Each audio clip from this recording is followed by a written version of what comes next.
Evening ரொம்ப கிரேவிங்காக இருந்துச்சு. Cheese ball பண்ண ஸ்டார்ட் பண்ணேன். என் அக்கா ஹெல்ப் பண்ணுவான்னு பார்த்தா, ஹெல்ப்பே பண்ணல. ஆஸ் யூசுவல் எல்லாமே நானே பண்ண ஸ்டார்ட் பண்ணிட்டேன். ஃபர்ஸ்ட் 2 பொட்டேட்டோ பாயில் பண்ணியாச்சு. பாயில் பண்ண பொட்டேட்டோ ஸ்மாஷ் பண்ணி, அதில் கொஞ்சம் onion, tomato, bread crumbs and கொஞ்சம் கொரியாண்டர் ஆட் பண்ணிட்டேன்.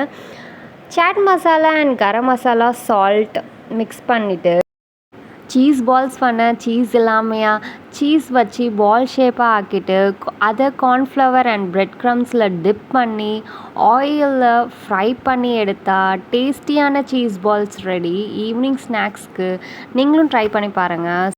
மறக்காமல் நம்ம சேனலை சப்ஸ்கிரைப் பண்ணுங்கள்.